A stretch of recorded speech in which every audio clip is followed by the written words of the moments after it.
United with Christ. Meet local churches with open doors, serving throughout the Border Valley community, and sharing the truth and hope of God's love and salvation. A presentation by KSE Channel 38 Christian Television.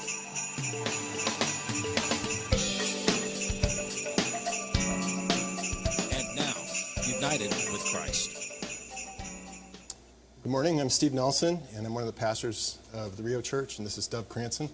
Good morning. And we're going to share a little bit on United with Christ this morning. And we've just been going through some different stories of Jesus interacting with different people in the Bible and just seeing what we can learn from him. And do you have anything to tell about us or the church? No, we're a non-denominational church, and we've just been touched by the life of Jesus and the grace that he offers.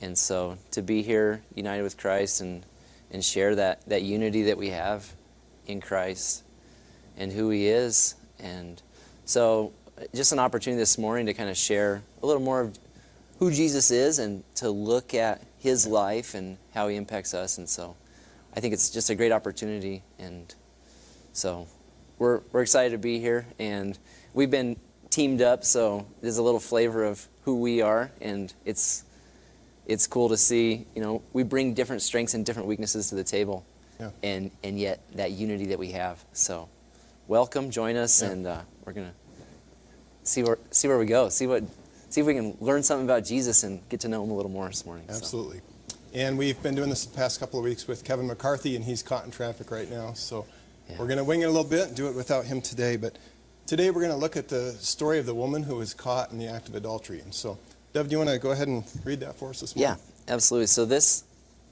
account, I got it written down here, it's in John chapter 8. If you have a Bible, you can follow along in John chapter 8, starting in verse 1. But Jesus went to the Mount of Olives. At dawn he appeared again in the temple courts, where all the people gathered around him, and he sat down to teach them. The teachers of the law and the Pharisees brought in a woman caught in adultery. They made her stand before the group and said to Jesus, "Teacher, this woman was caught in the act of adultery. In the law, Moses commanded us to stone such women. Now what do you say?" They were using this question as a trap in order to have a basis for accusing him. But Jesus bent down and started to write on the ground with his finger. When they kept on questioning him, he straightened up and said to them, "Let any one of you who is without sin be the first to throw a stone at her." Again he stooped down and wrote on the ground. At this, those who heard began to go away, one at a time, the older ones first, until only Jesus was left with the woman still standing there. Jesus straightened up and asked her, "Woman, where are they? Has no one condemned you?" "No one, sir," he said. "Then neither do I condemn you," Jesus declared. "Go now and leave your life of sin." So, yeah, that's a really powerful story, and just really beautiful picture of, just the grace of Jesus, the compassion that he showed there. Yeah. And I think just to understand the story a little bit, the Pharisees are really just trying to trap Jesus there. They're trying to give him a situation that he can't do the right thing. Basically, if he lets her off the hook, then they're all going to say, well, look, you don't respect the law of Moses, and you don't follow the way of God, and so we're going to be mad at you because of that. And and if he lets her off the hook and forgives her, then they're going to say, or I just said that, but if he says, let's stone her, then of course he's going to lose favor with the people, and they're going to be like, oh, you're really harsh and unforgiving, and you're just like everybody else. And so either way, Jesus is stuck, is the way it appears, that he basically can't do the right thing. And so as the story progresses, Jesus comes up with just an amazingly clever way of dealing with these proud Pharisees, and just says, let's stone her, and whichever one of you is without sin, you can be the one to throw the first rock. And then Jesus bends down and writes, and we don't really know what he writes. Some people think that maybe he was listing out some of their sins. And I think that would be an awesome part of the story if that were the case. And Sure. I kind of think it would have been included if that's what happened. But whatever he's writing, one by one, these Pharisees come to this realization of, oh yeah, I've sinned too. I've done things that are wrong. And so they walk off. And so at some point, Jesus stops writing and kind of looks up and like, well, where is everybody? And she says that they've all left.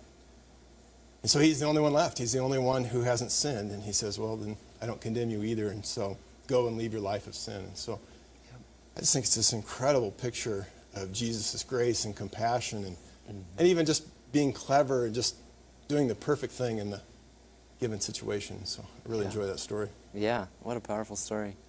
And in our church, our church is the Rio Church. And one of the verses that's been really significant to us is, where the river flows, everything will live. And so we've been really looking at that a lot. Where the river flows, where life from God comes into our world, we experience life. And so we've been talking about that. There's life. Where does life come from? How do we experience life? How do we share life with others?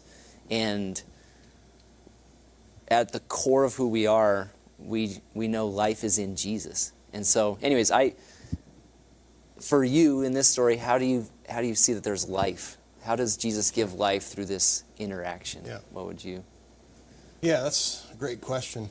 And I think there are a number of ways that Jesus offers life. Here in the story, obviously, he doesn't stone her. Yeah, And so there's she's still alive. Yeah, a real practical level of life there. Yeah. But also, I think just he deals with her in such a compassionate, life-giving way of basically leveling the playing field. Here she is, this woman who's caught in the act of adultery. Wow, just right in the midst of this sin and probably feeling humiliated, embarrassed, and just nasty, dirty, broken. And she's with these Pharisees, of course, who are known as being really self-righteous and keepers of the law, and just, they do everything perfect. And so here she is, this sinful, broken person, right in the midst of this group of really kind of perfect religious people. And then Jesus basically just completely levels the playing field. Sure. And doesn't use the words, but basically looks at the Pharisees and says, okay, come on, guys, you're not really any different than she is. Yep. And so I think that's a very life-giving thing, and it's something that draws us to Jesus. Yeah. It's like, when you read the story, you think, oh, I'd like to be with him. I'd like to, to hang Sure. out with him because it's just so amazing. And so Yeah. I think that's another way that he offers life. And then I think maybe a third way he offers life in that situation is he calls her into a new life. It's not just hey, you're forgiven and there's grace and go on and do what you want. Yep. But he challenges her and he says, okay, now, go and sin no more. Go and leave this life of sin. Yep.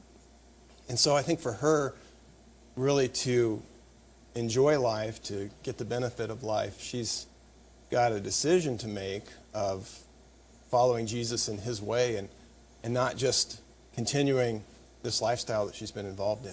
Yeah. And I think that's a very life-giving thing, not just that I'm forgiven, but when Jesus calls us into a new life, that's really exciting because, we hate it when we're, can you imagine being in that spot? Like, oh, I just committed the worst sin of my life. Yeah. What a crummy feeling.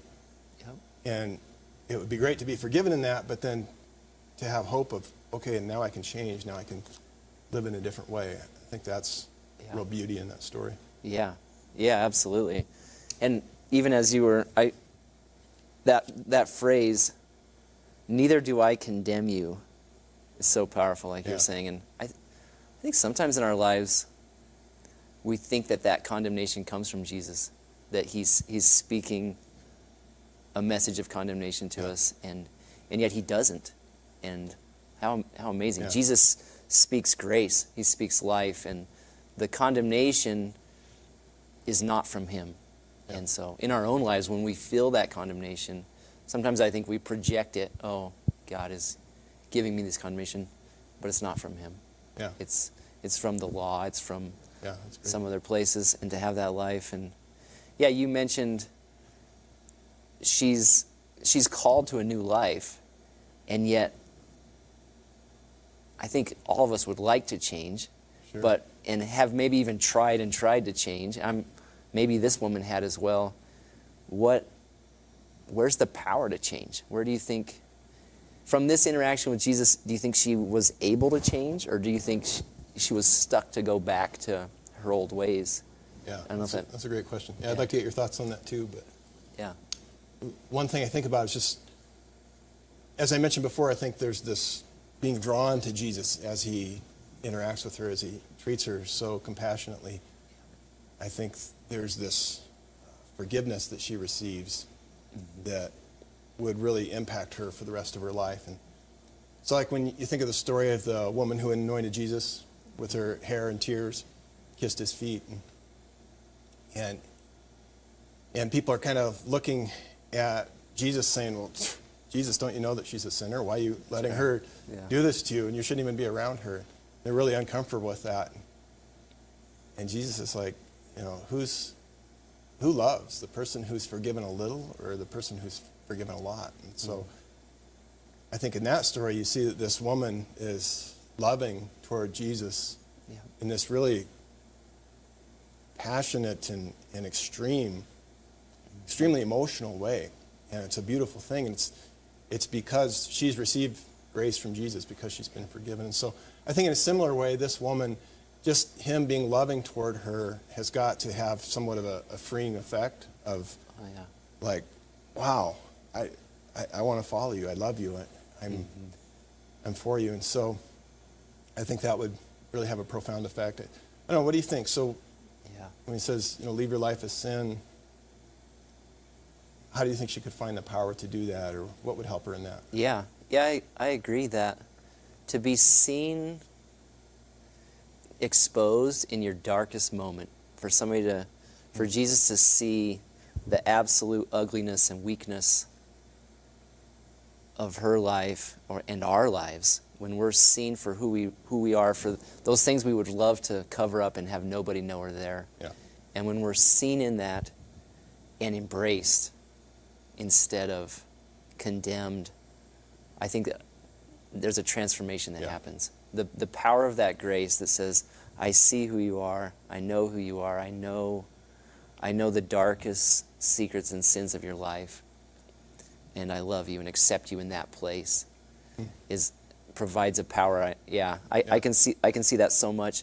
And even those deepest needs that she had, she's going, at some level, she's trying to fulfill these needs through her lifestyle.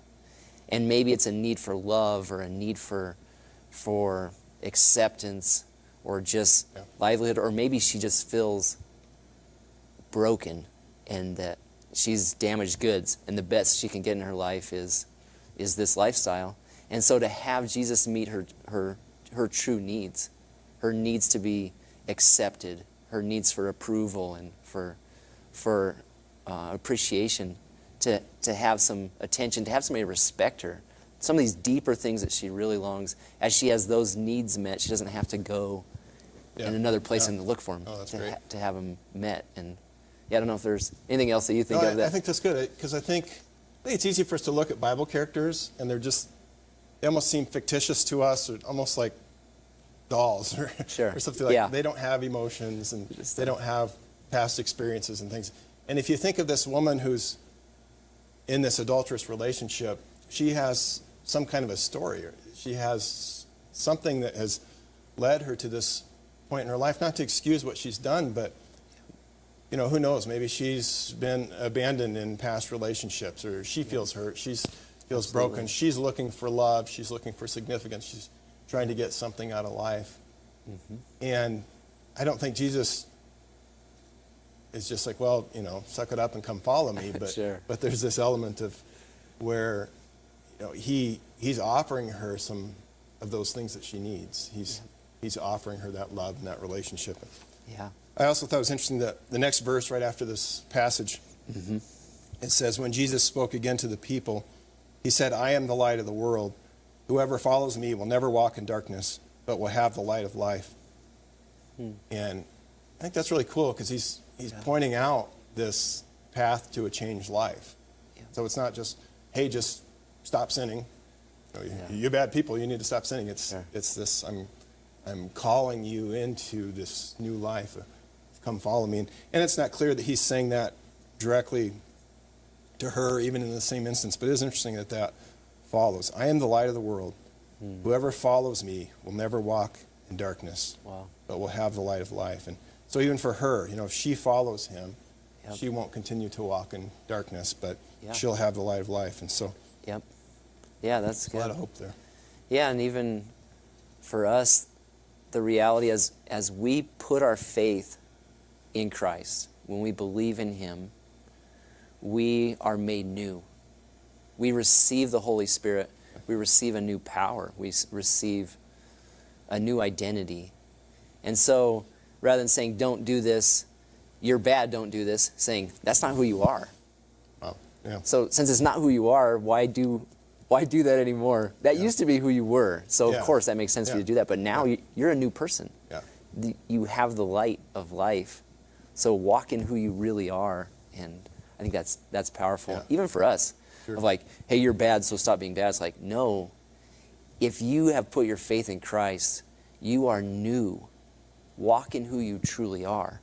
And you might stumble, but walk in who you are. And so, that's excellent. But as I look at this story too, there's this piece, there's these other characters. There's the Pharisees.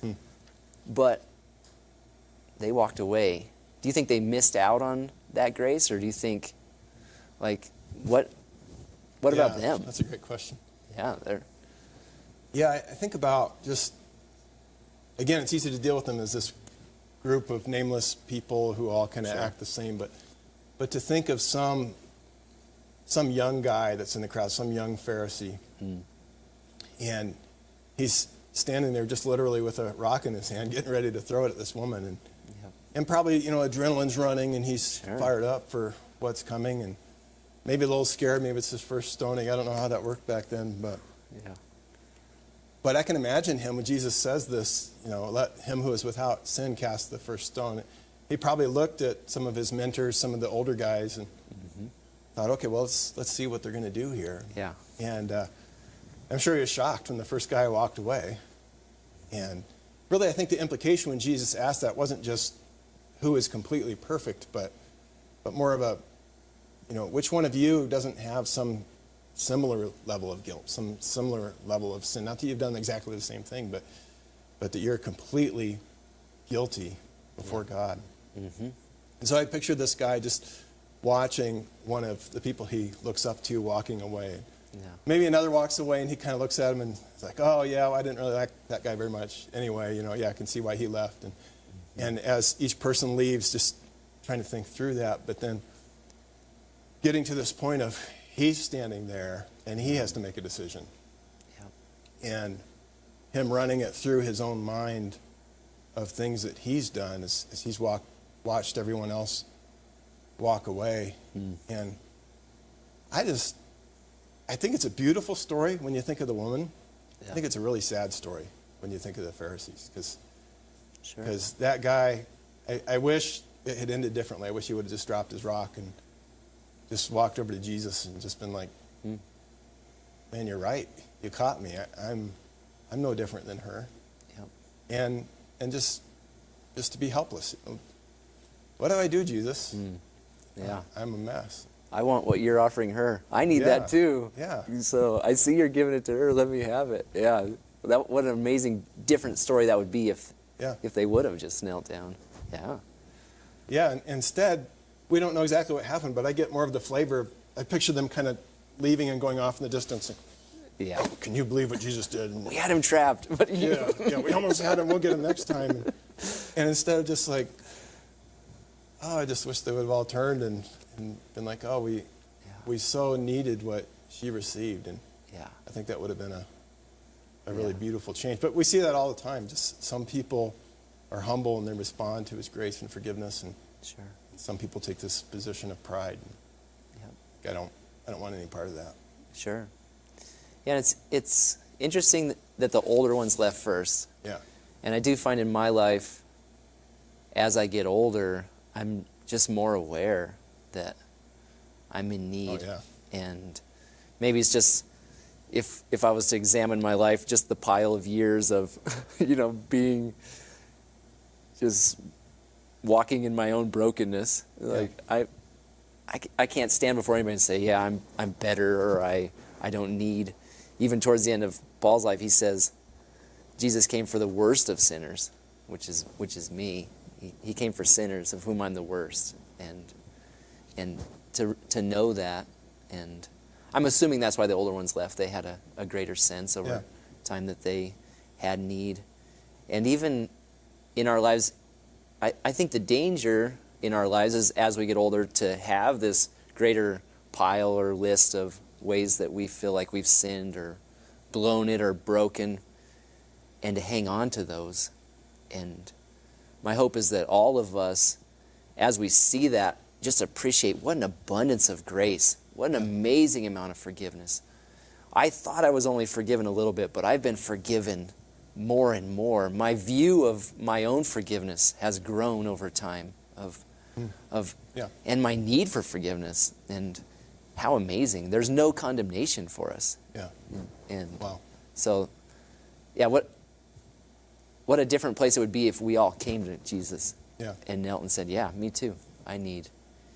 And my hope too is that as a culture, that's one of the things that we desire in our church, is that people can come and be real.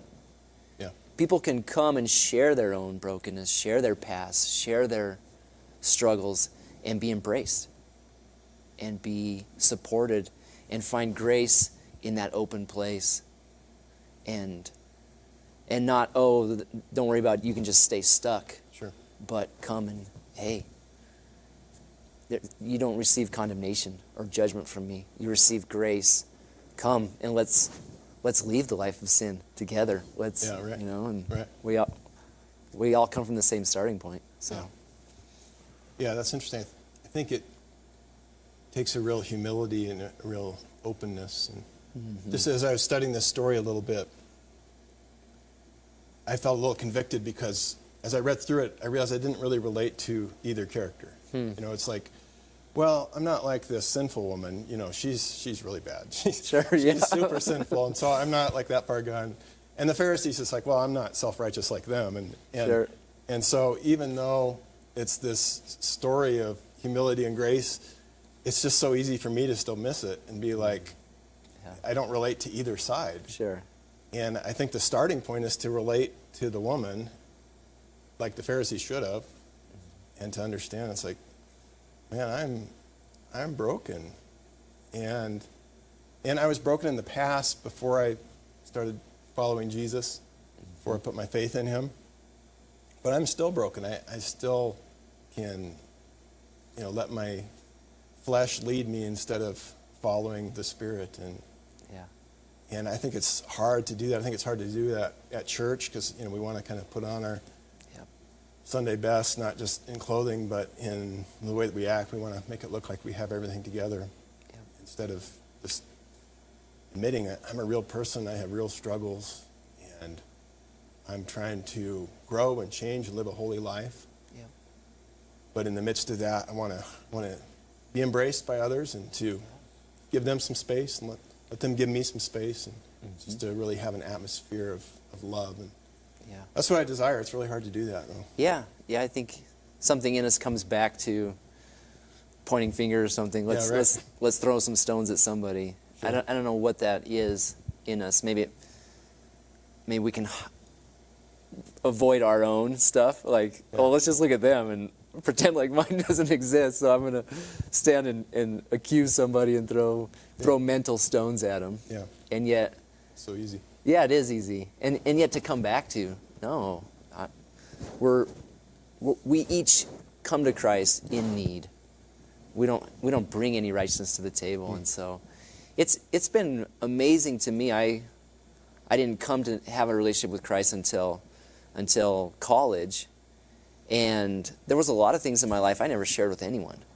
There was some lust and some things that I kept in the dark and was really ashamed of.